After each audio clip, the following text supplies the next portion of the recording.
नमस्ते दोस्तों। फिर एक बार मैं आपके सामने हाजिर हूँ। मेरे रज़ा साहब यह पार्ट जो है इसका पार्ट 2 लेकर यानी कि दूसरा भाग जो यहाँ आज हम शुरू करने जा रहे हैं। इससे पहले जो है पहला पार्ट जो हमने पूरा कर लिया है। अगर आप में से किसी ने उसे न देखा तो उसे अवश्य देख लीजिए ताकि आपको पूरा पार्ट जो ठीक तरह से समझ में आ जाए। चलो दोस्तों, हम ज़्यादा समय बर्बाद न करते हुए आगे हम सीखते हैं।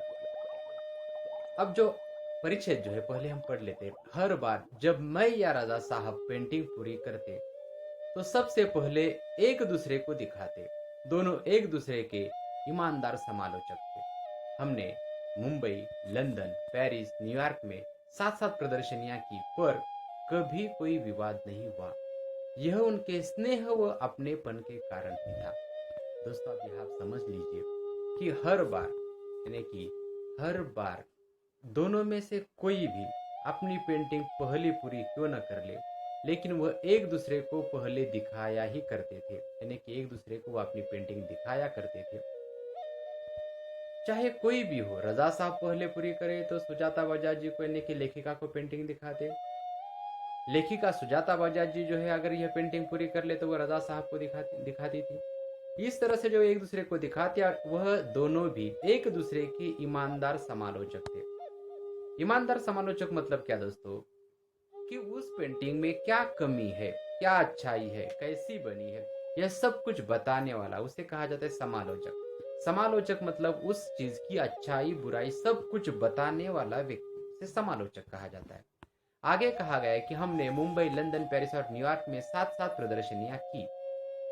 अब दोस्तों, आपसे यहाँ एक सवाल किया जा सकता है कि रजा साहब जी और सुजाता बजाज जी इन्होंने कहाँ कहाँ सात सात प्रदर्शनियां की?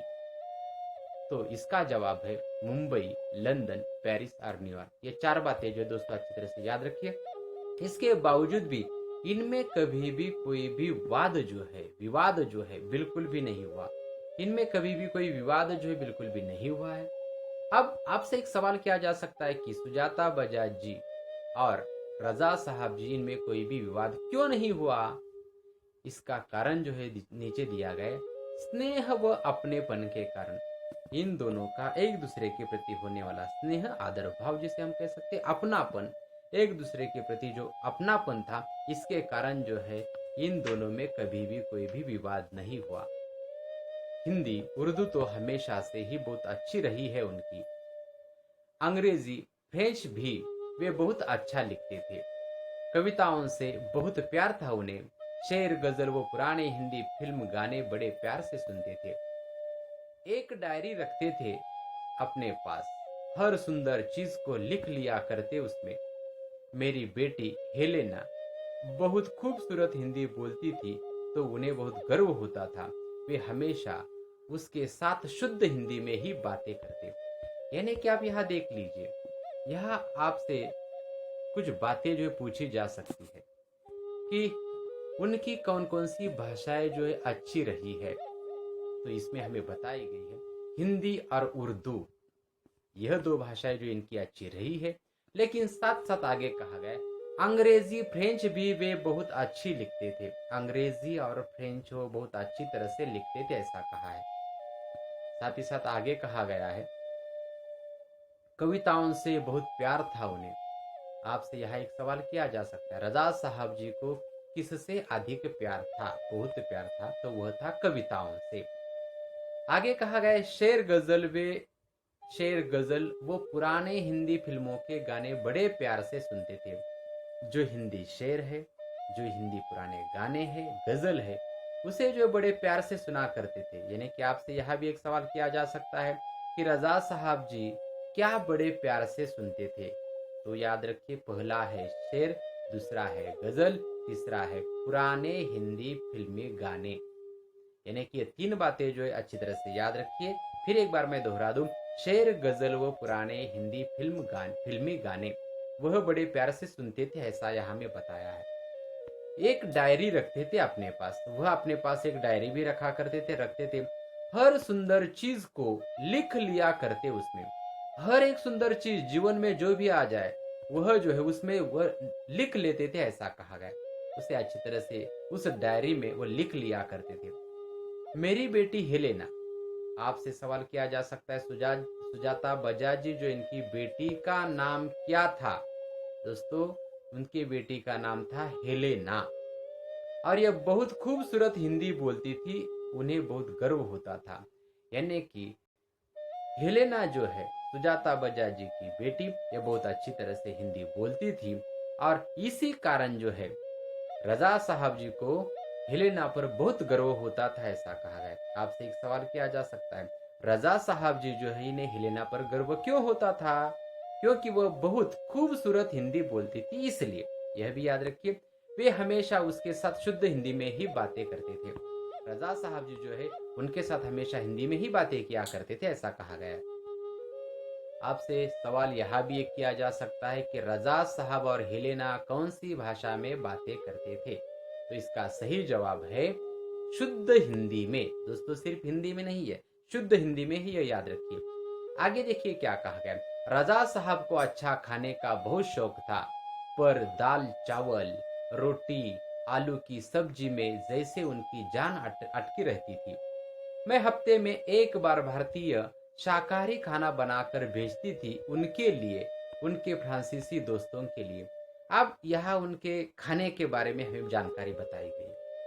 रजा साहब जी जो है, रजा साहब जी खाने के बड़े शौकीन थे, ऐसा कहा है। क्योंकि इस परिचय से इसका हमें पता चल जाता है कि इन्हें जो है खाने का बहुत शौक था, पर दाल चावल जो इन्हें बहुत अच्छा लगता था, साथ ही साथ रोटी, आलू की सब्जी में मान लीजिए कि उनकी जान अटकी रहती थी। दोस्तों, यहाँ सवाल और भी पूछा जा सकता है, जैसे कि हम खाने के शौकीन होते, लेकिन हमें खाने का शौक क्या है?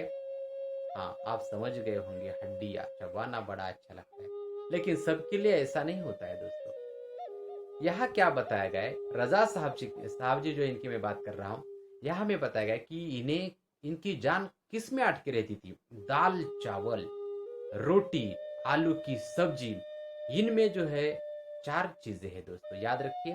दाल है, चावल है, रोटी है, और आलू की सब्जी, इसमें जो है इनकी जान अटकी रहती थी, ऐसा कहा गया। सुजाता बजाज जी कहती है कि मैं हफ्ते में एक बार भारतीय शाकाहारी खाना बनाकर भेजती थी।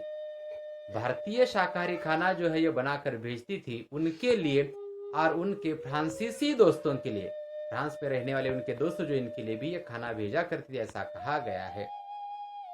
रजा साहब के कुछ पुराने फ्रांसीसी दोस्तों को उनके जाने की खबर देने गई, तो फिर से एक बार उनकी दीवारों पर रजा साहब की काफी सारी कृतियां देखने का मौका मिल गया।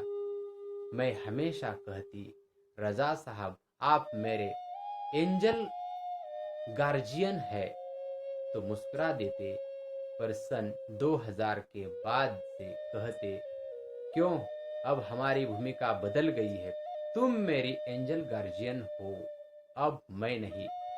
यानी कि दोस्तों, यह आप समझ लीजिए, यह अंतिम परिच्छेद में क्या बताया है। यह अंतिम परिच्छेद में हमें यह बताया गया है कि रजा साहब के पुराने फ्रांसीसी दोस्त जो थे, इन्हें रजा साहब जी की खबर देने के लिए सुजाता बजाज जी गई। कौन सी खबर दोस्तों? जो कि हमने पहले ही परिच्छेद में सीखा था कि रजा साहब अब नहीं रहे। यह खबर जो है जब उनके रजा साहब के फ्रांसीसी दोस्तों को देने के लिए जब ये सुजाता बजाज जी जाती है, तो वहाँ होता क्या है कि वहाँ जाने के बाद, उनके दोस्तों के पास जाने के बाद, उन्होंने एक बार उनकी दीवारों पर रजा साहब की काफी सारी कृतियां देखने का मौका उन्हें मिल गया। रजा साहब जी द्वारा निकाली गई जो कुछ कृतियां जो थी उन्हें देखने का मौका मिल गया। और यह जो है मैं हमेशा कहती, यानी कि सुजाता बजाज जी कहती है कि मैं हमेशा कहती, रजा साहब आप मेरे एंजल गार्जियन है, यानी कि आप मेरे एंजल गार्जियन है। एंजल गार्जियन इसका मतलब क्या है? मान लीजिए कि कोई आसमान से मेरी रक्षा के लिए, मुझे संभालने के लिए आया हुआ मसीहा, जिसे हम कह सकते हैं, ऐसा व्यक्ति, तो यह आप मेरे हो। और ऐसा कहने के बाद तो मुस्कुरा देते, वह जो इस बात पर हंस देते सुजाता बजाज जी के कहने पर सन 2000 के बाद स्थिति बदल जाती है। 2000 के बाद जो है वह कहते, क्यों, अब हमारी भूमिका बदल गई है, यानी कि आप देख लीजिए, रजा साहब जी कहते हैं कि अब हमारी भूमिका जो दोनों की बदल गई है। रजा साहब जी कहते हैं कि तुम मेरी एंजल गार्जियन हो। रजा साहब जी अब कहते हैं कि मैं अब तुम्हारा एंजल गार्जियन नहीं हूँ, बल्कि तुम अब मेरी एंजल गार्जियन बन गई हूँ। क्योंकि इसका कारण यह था दोस्तों कि रजा साहब के लिए खाना वगैरह जो है ये सुजाता बजाज जी बनाकर भेज दिया करती थी। इसीलिए जो है वो ऐसा कहते थे कि आसमान से उनकी सुरक्षा के लिए सारी की सारी जिम्मेदारी उठाने के लिए बनाया गया मसीहा जो है, ऐसा उसका मतलब है। और ऐसा अब रजा साहब को लगता था कि सुजाता बजाज जी अब वो बन चुकी है। अब मैं नहीं, यह कहते कि अब मैं बिल्कुल भी तुम्हारा एंजल गार्जियन नहीं हूँ, तुम ही अब मेरी एंजल गार्जियन हो, ऐसा कहा गया है। यानी कि दोस्तों यह एक दूसरे का ख्याल जो है ये किस तरह से रखते थे ये आप समझ सकते हैं। और यह दोनों भी एक अच्छी तरह से पेंटिंग बनाने वाले, चित्र बनाने वाले यह कलाकार थे। और यह कभी भी इनके बीच में जाति धर्म वगैरह जो है कभी भी नहीं आया। और दोनों भी एक दूसरे की अच्छी तरह से प्रशंसा, जो कुछ कमियां ये बताने का कार्य करते थे। तो दोस्तों अपना यह पाठ जो यहाँ पूरा हो चुका है, और मुझे पूरी तरह से उम्मीद है कि यह पाठ आपको समझ में आया होगा।